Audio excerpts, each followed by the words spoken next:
the sound of the stars, a band so precise, so transcendent, it felt like the universe tuned itself to them. But behind the fire and finesse was a man unraveling, and a group held together by vision but splintered by pressure. Earth, wind, and fire didn't just want to be great, they wanted to be eternal. And for a while they were, until chasing perfection became a slow kind of destruction. So what happens when a band reaches the top of the world and can't stop climbing? How do you hold a family together when the very industry that praises you is pulling you apart? And how close did they come to losing the very soul of their sound? This story doesn't begin in the spotlight.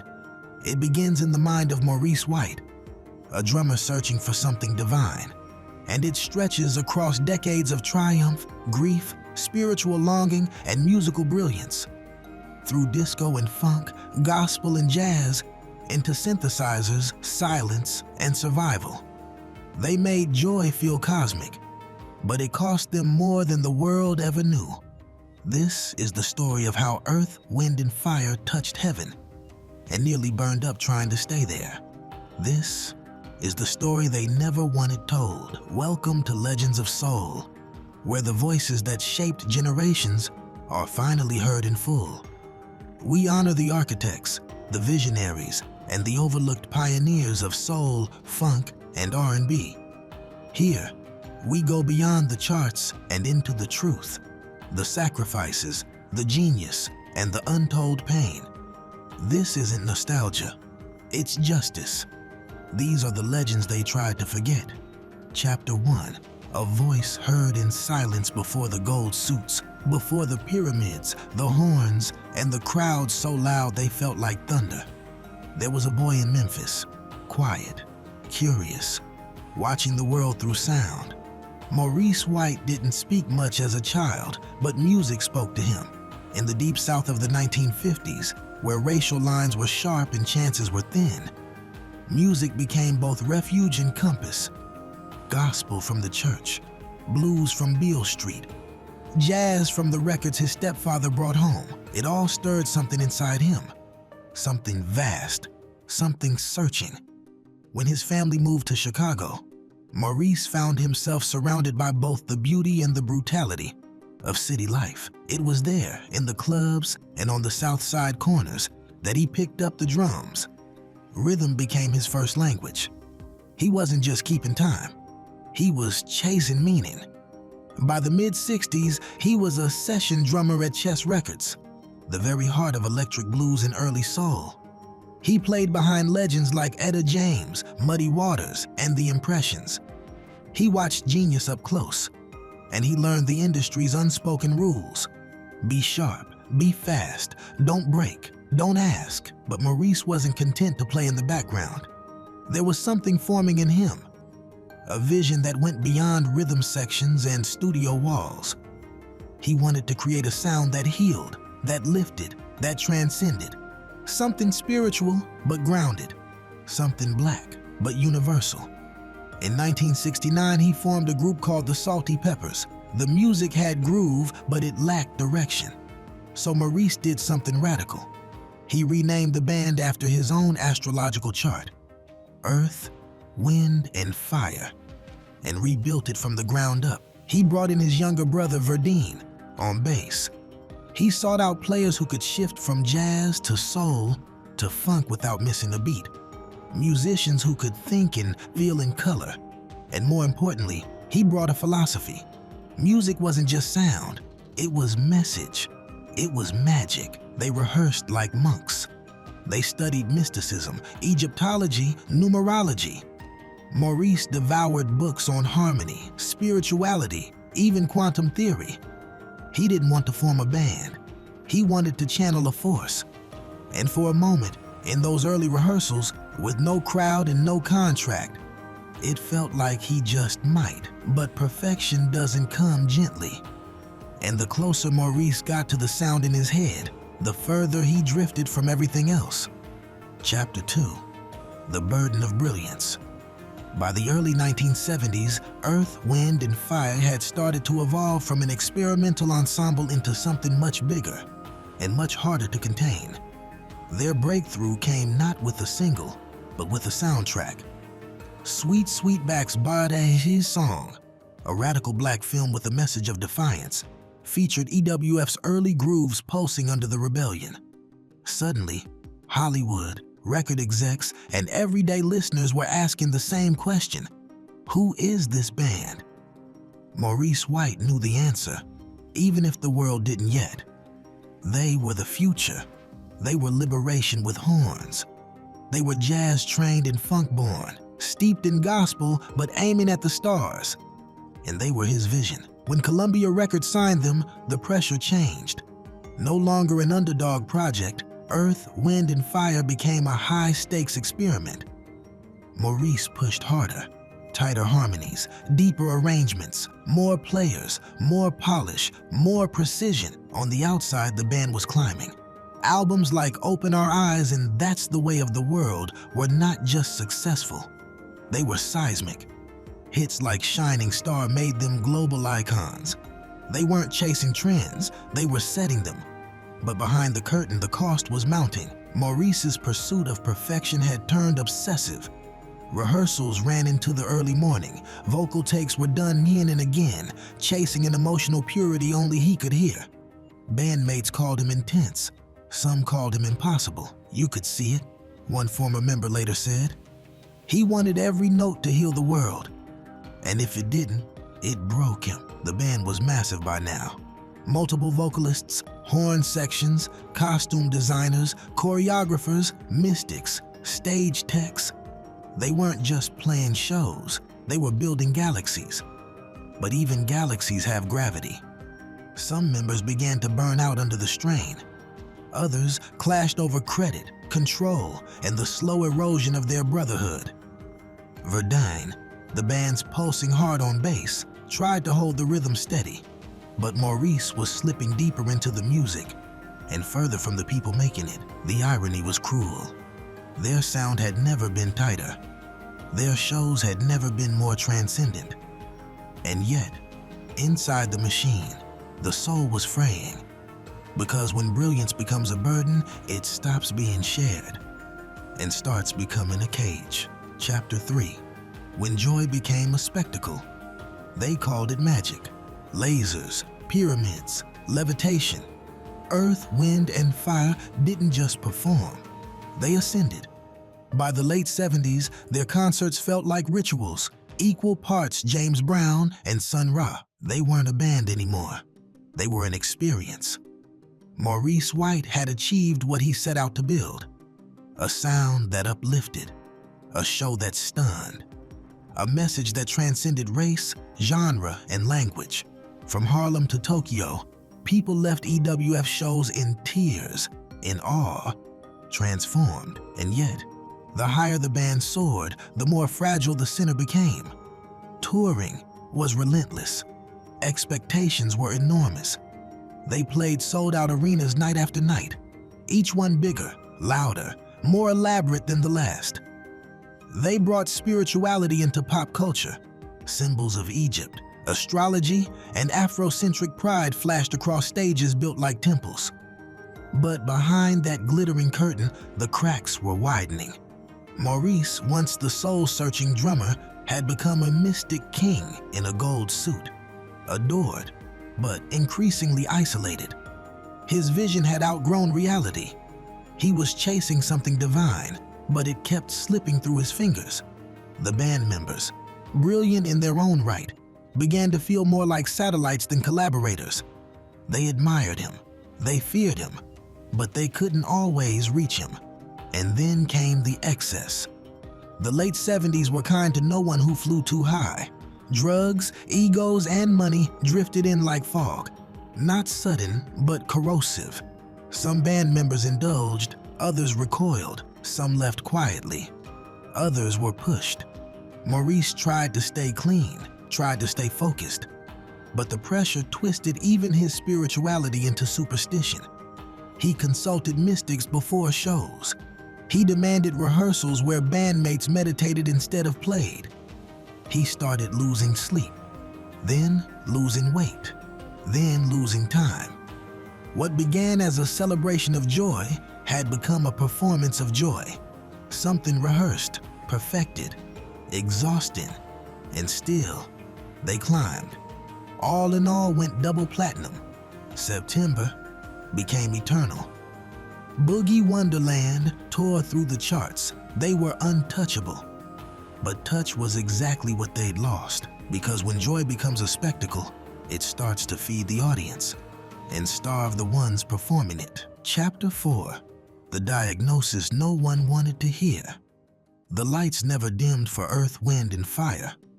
Even as the 1980s loomed with synthesizers and changing tastes, they charged forward, louder, brighter, relentless. But inside Maurice White, something had shifted. And this time, it wasn't spiritual. He began missing cues, forgetting arrangements he had once composed from memory. His famously sharp timing, the kind only a drummer could hold, started to slip. And when the doctors finally gave it a name, everything stopped. Parkinson's disease, degenerative, incurable, slow, for a man whose very life was movement, in rhythm, on stage, in spirit. It felt like betrayal. He kept it hidden at first. Only a few knew, even fewer could understand, but the signs grew harder to mask. His hands trembled. His energy waned. Studio sessions became agonizing. Touring became impossible. The very thing that made him divine, his pursuit of precision, was now the thing he could no longer command. And the band felt it. Some thought he was burning out. Others thought he was cracking under pressure. No one imagined the truth, that the man who created galaxies of sound was now in a body that betrayed every beat. Maurice stepped back, reluctantly, quietly, and the center of earth, wind, and fire, the spiritual core, fell silent. In his absence, the group tried to continue. Albums were made, tours attempted. But the magic felt different. Not gone, but diffused. Without Maurice, the band was still brilliant, still gifted. But something essential, that rare alchemy of mind, heart, and soul, no longer pulsed at the center. And Maurice, he watched from the sidelines. He still wrote, still guided when he could. But the spotlight that once lifted him now felt like a weight. Fans didn't know. The world didn't ask. Because sometimes when legends dim, people look away, too afraid to see what it costs to shine that bright for that long. Chapter 5. Silence in the Temple. After the diagnosis, the world outside kept dancing. But inside the earth, wind, and fire temple, silence settled like dust. Maurice White had once been the sun around which everything orbited. Without him on stage, something unspoken echoed through the band's every note. They could still fill arenas, still move people. But it wasn't the same. Not for them. In public, the group pressed on. Records like Powerlight and Touch the World carried echoes of past glory. But the sound had changed. The cohesion that once felt cosmic now felt constructed, as if they were assembling fragments of what used to be whole. Behind closed doors, Maurice wrestled with more than illness. He was battling the silence that Parkinson's brings, not just of the body, but of identity. Imagine being a man who once heard entire albums in his mind before writing a single note, now struggling to write a sentence. Imagine being the architect of joy, unable to hold a pen steady, unable to clap in time. His studio, once a sanctuary, became a room of ghosts. Ideas still came, but they floated out of reach, and then the world moved on. By the late 1980s, funk was out. R&B had shifted. The glossy edges of New Jack Swing had little room for the deeply spiritual, genre-blurring soul EWF had pioneered. The band took a hiatus, not officially, just gradually. Momentum faded, so did visibility. And yet Maurice never let go. He worked quietly, producing others, composing what he could. He created Kalimba Productions, a nod to the instrument whose bell-like tones had once opened every EWF show like a prayer. Still, the silence grew louder. Award shows forgot. Labels stopped calling. Younger acts borrowed the sound, the look, the blueprint, but rarely the credit. Earth, Wind, and Fire were no longer the future.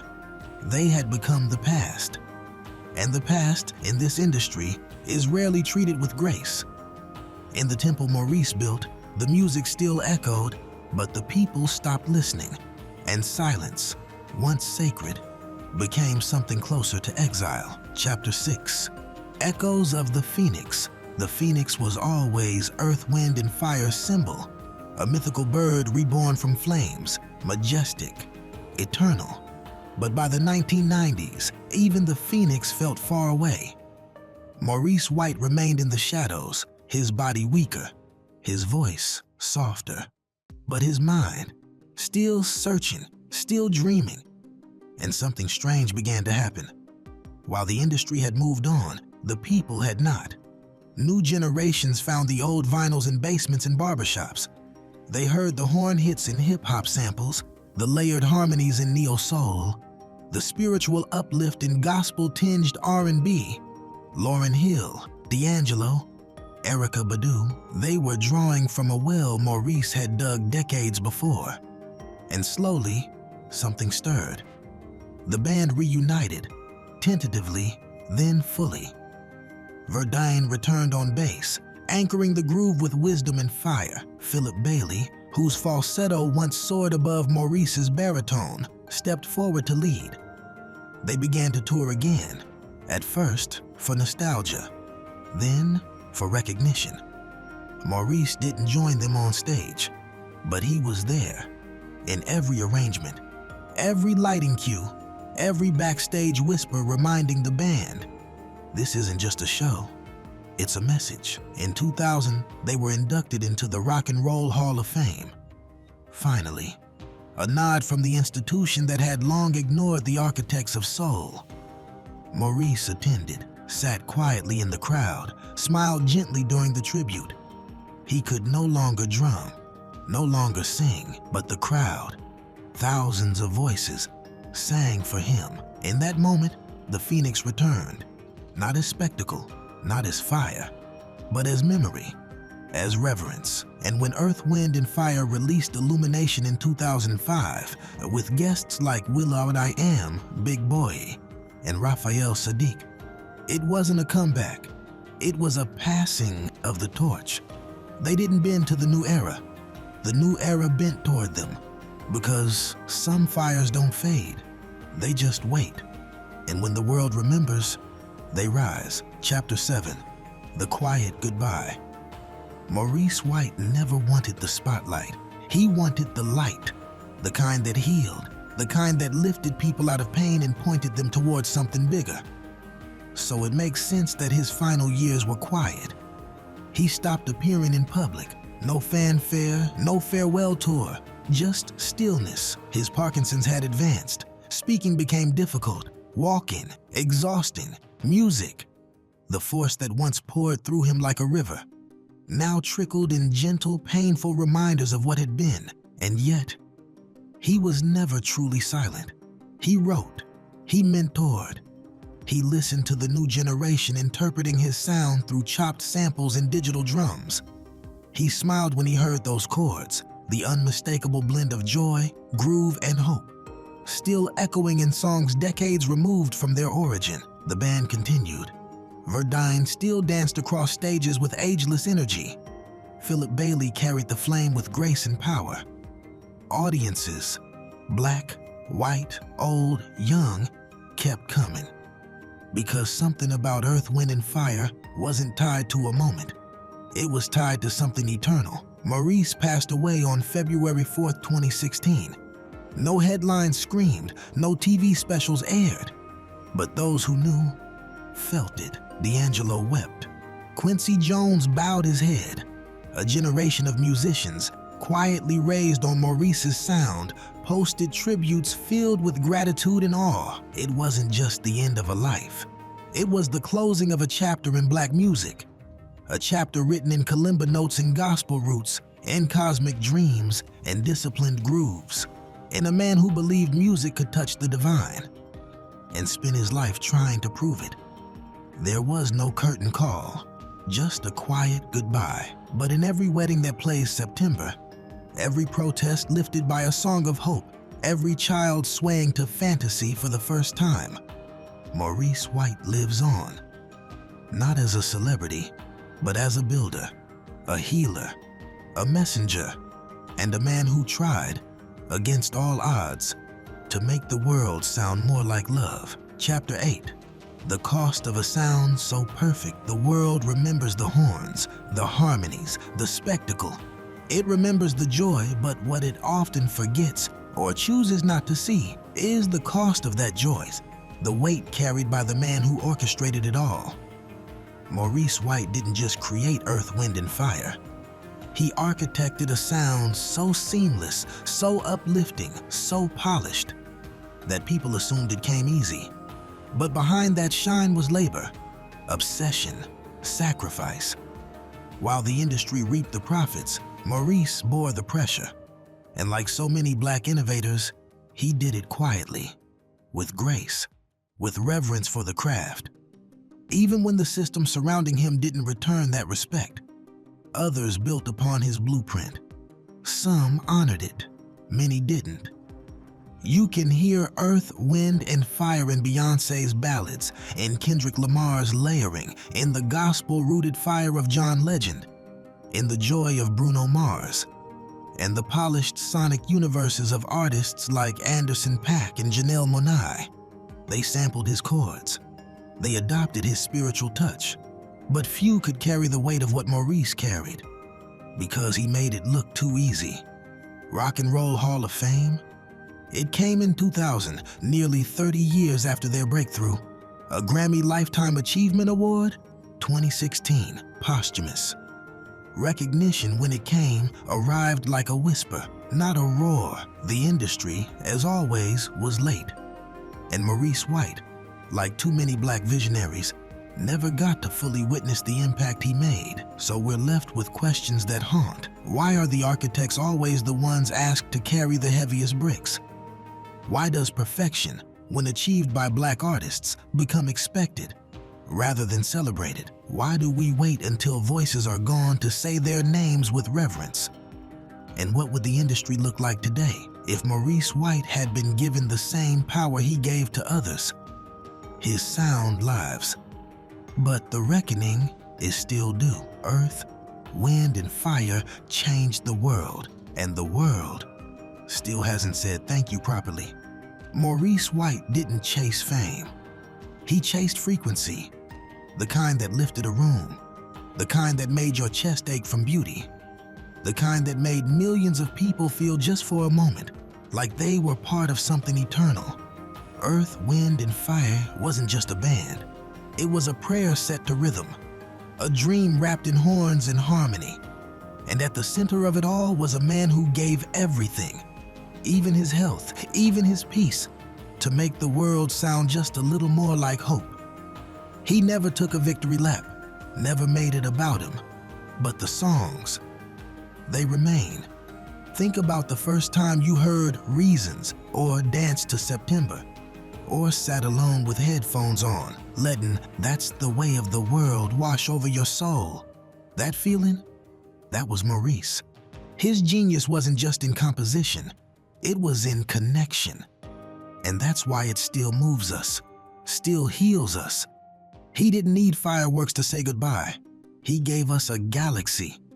So now it's on us to remember, to honor, to say his name with the weight it deserves. Because legends aren't made by the charts. They're made by the courage to believe music could change everything. And Maurice White believed that until the very end. If this story moved you, wait until you hear what really happened to how the Isley brothers survived every era while others fell apart. Another genius, lost too soon, whose brilliance never dimmed, even in the dark. This is Legends of Soul, and this was how Earth, Wind, and Fire chased perfection and almost lost everything.